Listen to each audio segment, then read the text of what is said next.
亚太经合组织第32次领导人非正式会议在韩国举行。高端访谈专访亚太经合组织秘书处执行主任佩德罗萨，他表示 ：“We're trying to do here in APEC is to look forward to a dynamic, resilient, and peaceful Asia-Pacific region.” 高度评价中国在亚太经合组织中的贡献。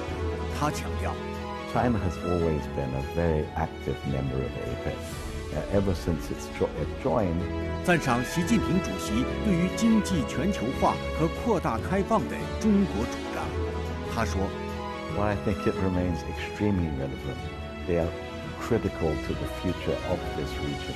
Our openness, our integration, and really the role that the Asia-Pacific region can play in supporting an open world economy. 高端访谈，敬请收看。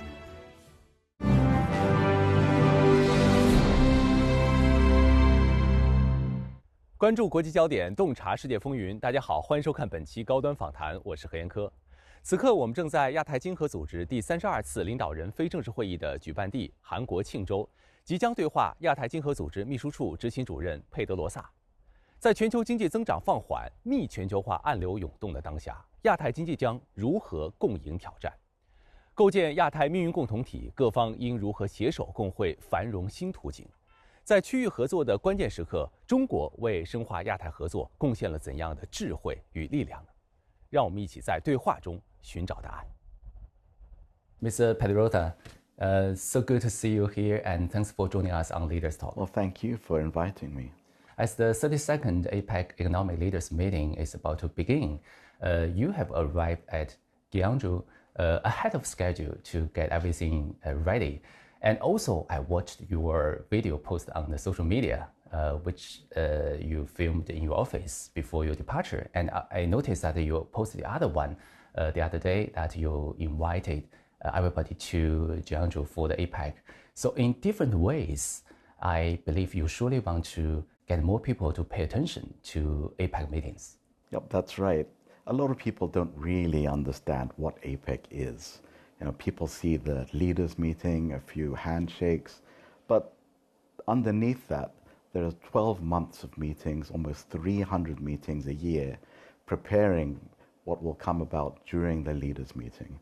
We also want to give a flavor of where the meeting will take place. The local community puts in a lot of investment and time for holding these meetings. So we'd like as much as possible to give profile to them, so that when in the eyes of the public, people understand why and what the benefits of being here are. This year's APEC Economic Leaders Meeting is under the theme as we build tomorrow's sustainability, connectivity, innovation, prosperity. These three words basically serve as a roadmap for the future of the Asia-Pacific region. What concrete steps will APEC to take to strengthen connectivity among member economies, particularly in areas where differences remain, so as to make innovation and prosperity more tangible? I think what we're trying to do here in APEC is to look forward. What is the future that we're looking for in 2040? So we have our Putrajaya vision, which seeks an open, dynamic, resilient, and peaceful Asia-Pacific region. So APEC's work is very forward-looking. How we get there is up to each economy. So we will take different paths towards that goal. Sometimes there are issues that we disagree about, but other areas where we find common agreement. For example, there's no denying it, trade tensions. But other issues where we can find agreement are on issues like services. Another part of the discussion that was really valuable was, how do we make the multilateral system, how do we improve it? What do we need to do to make sure that the system is fit for purpose, given all the changes that are taking place within our economies? In the face of escalating unilateralism and protectionism, what measures will APEC take, and what role will it play in upholding multilateralism and an open economy? Well, the idea of an open economy is really central to APEC's being. So what will we do? What do we need to do? Again, it's about providing a platform for our member economies to come together and understand what issues are really important, what's at the heart of any disagreements that they have. Without that platform, it becomes very difficult to even have a discussion, have a dialogue, and find agreement on those. This year in particular, APEC in Korea has chosen to think through some of the most important issues facing our region. One, for example, is the digital economy. But also, in addition to the digital economy, it addressed artificial intelligence. This is something everybody is talking about. And we all have different ways of going about using AI. There are different systems, different regulatory approaches. What we want to make sure in APEC is that these systems are interoperable and that these can be used for innovation to bringing benefits to our people. The Asia Pacific is still or remains a source of vitality and a key driver of the global growth. However, it's also shrouded in uncertainty amid today's complex and turbulent international landscape. This brings to mind the APEC CEO Summit last year, where Chinese President Xi Jinping, in a written speech, referred to economic globalization 13 times and openness 11 times. A year on, how do you view this lasting relevance of President Xi's insights? Well, I think it remains extremely relevant. They are critical to the future of this region. Our openness, our integration, and really the role that the Asia-Pacific region can play in supporting an open world economy. As we've discussed earlier on, the world's changing. The multilateral trading system needs to be updated. So how will we update it is a very big question. So APEC sees itself as an incubator of ideas, how to do things. Because of APEC's diversity, we have big economies, small economies, island-sized economies. We're able to bring that diversity together and through that unity come up with ideas that benefit the whole world. And President Xi has attended different meetings on multiple occasions. Which moments or remarks of his impressed you the most? Well, I think last year was particularly important. It came at a time when there's been a lot of uncertainty, some confusion about what will happen. So it's very important for larger economies to come forward and say how they support the global system. And that will help us, come to a future world multilateral system that benefits everyone. 10月31日，亚太经合组织第32次领导人非正式会议第1阶段会议在韩国庆州河白会议中心举行。习近平主席出席会议并发表重要讲话。习主席在讲话中指出，当前世界百年变局加速演进，亚太地区发展面临的不稳定、不确定因素增多，越是风高浪急，越要同舟共济。各方要坚守亚太经合组织促进经济增长、增进人民福祉的初衷，坚持在开放发展中分享机遇、实现共赢，推进普惠包容的经济全球化，构建亚太共同体。习近平主席就此提出5点建议：一是共同维护多边贸易体制；二是共同营造开放型区域经济环境；三是共同维护产业链供应链稳定畅通；四是共同推进贸易数字化、绿色化；五是共同促进普惠包容发展。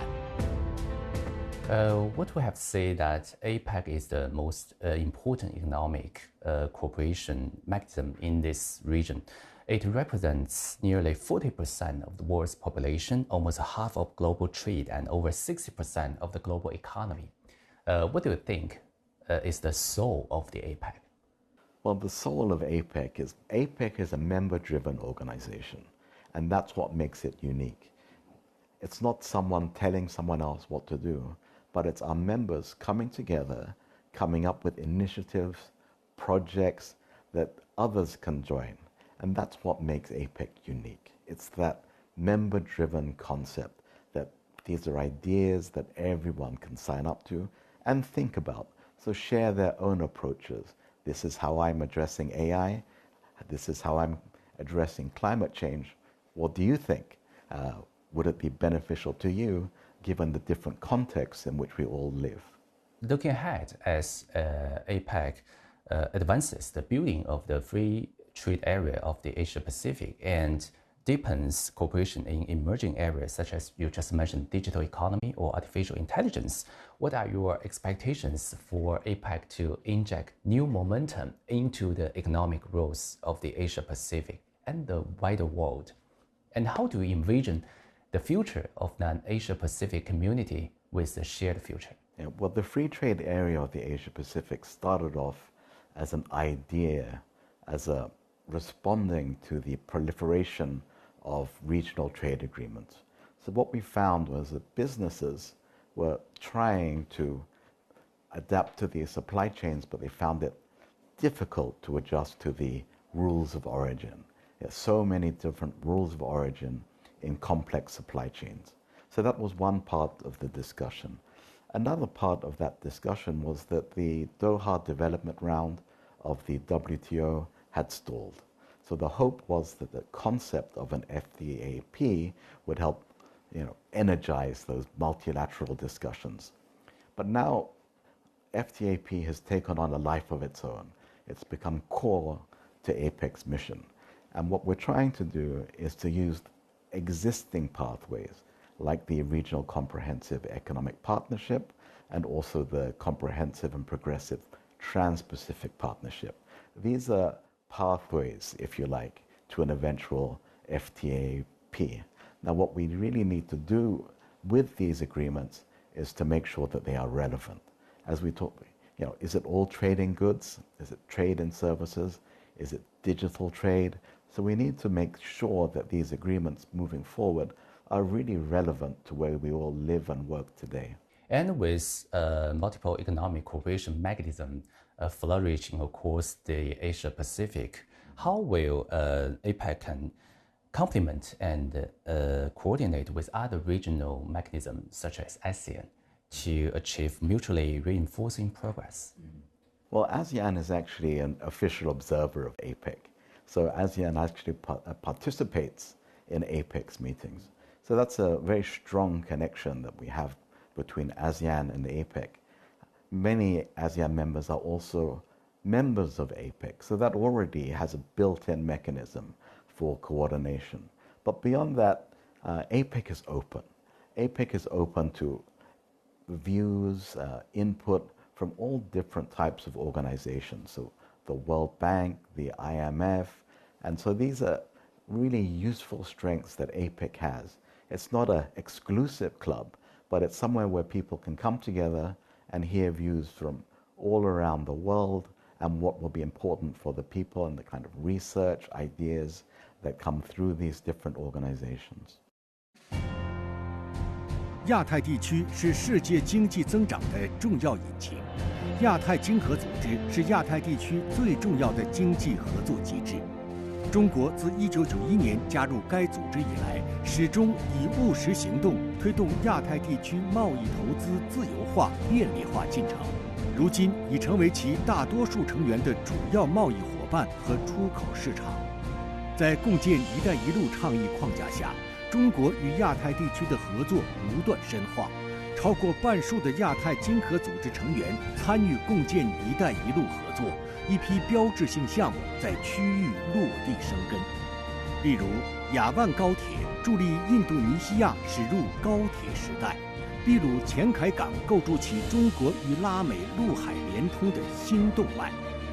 展望未来，中国正以开放姿态贡献中国力量，用务实合作谱写亚太新篇，为构建互利共赢的亚太命运共同体注入磅礴力量。China formally joined APEC in 1991. How would you evaluate China's role and contribution within the APEC framework over the years? Well, China has always been a very active member of APEC.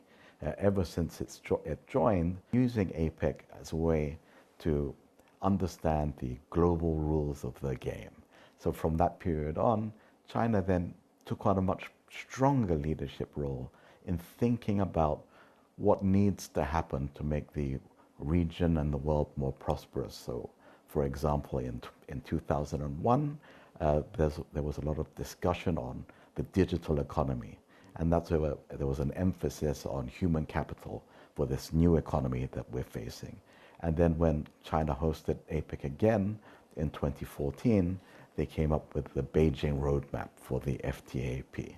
But it also took on the blueprint for connectivity. That blueprint for connectivity is really essential to the future of the region. If we think about trade, physical trade, you do need that. You need the ports, you need the airplanes, and so on. But also we need institutional connectivity so that our policies actually fit together. And then you have people-to-people connectivity so that it's easier for us to understand each other, to increase flows of students, to increase flows of businessmen. I think one of APEC's best-known deliverables, its best-known instrument, is the APEC Business Travel Card.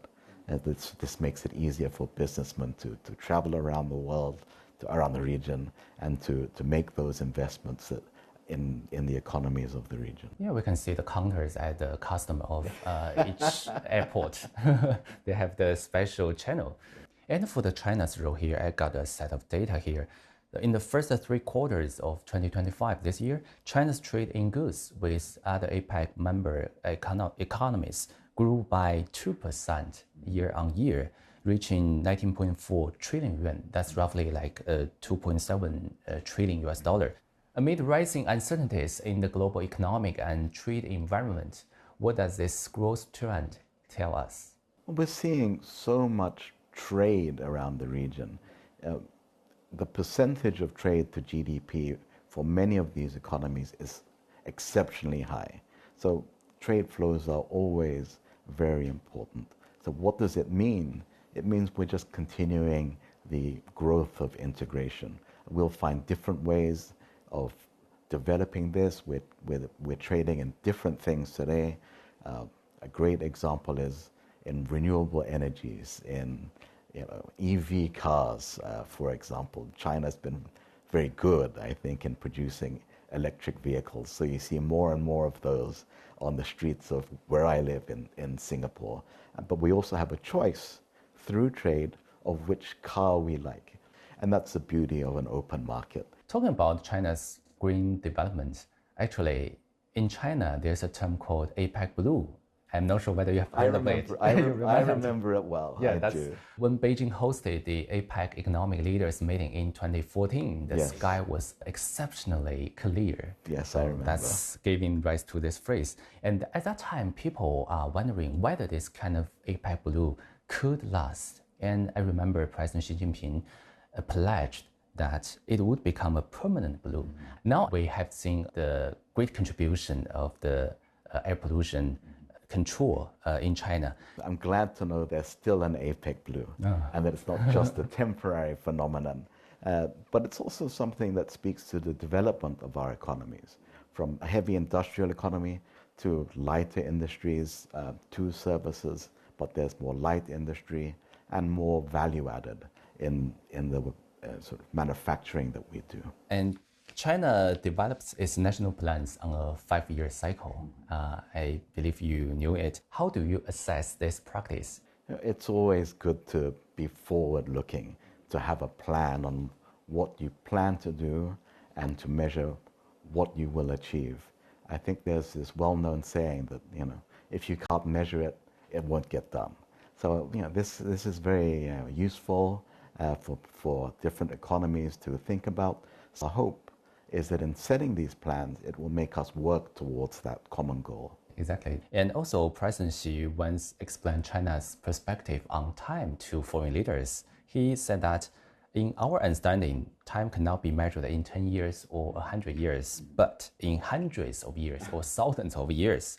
As an official of a major multilateral organization, how important do you think it is to adapt this long-term perspective to international development, international engagement, or multilateral cooperation?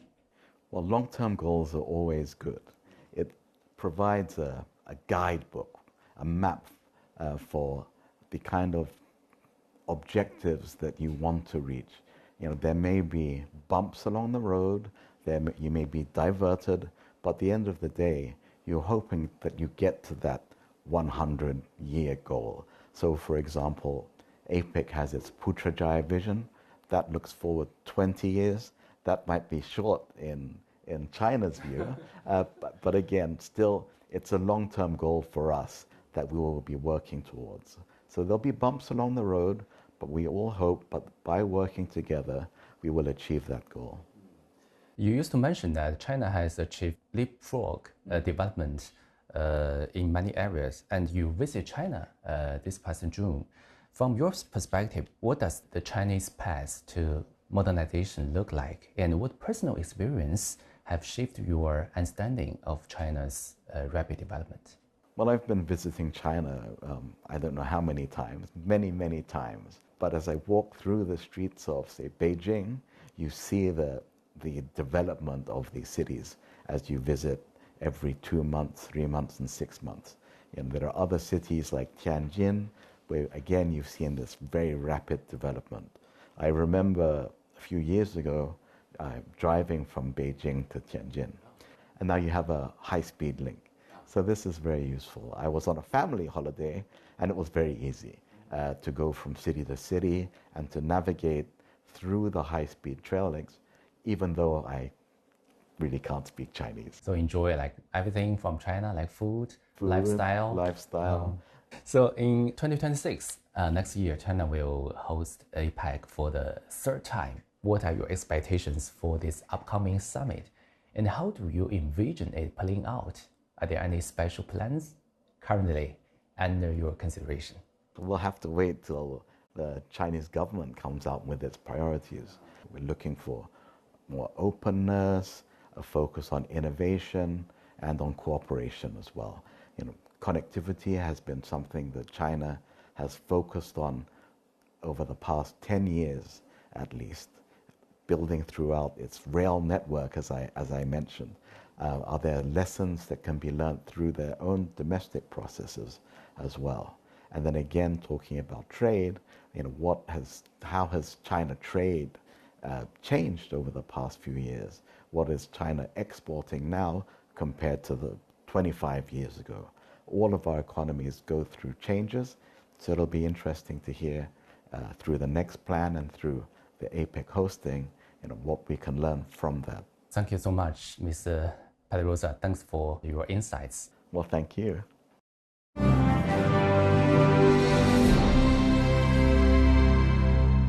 当前世界百年变局加速演进，亚太地区发展面临的不稳定、不确定因素增多。习近平主席在今天的讲话中，就共建普惠包容的开放型亚太经济，有针对性地提出了5点建议，潮涌亚太，风正翻扬。相信未来亚太各方携手前行，必将引领经济全球化破浪前行，开启地区繁荣发展新篇章。感谢您收看本期高端访谈，我是何彦科，我们下期再会。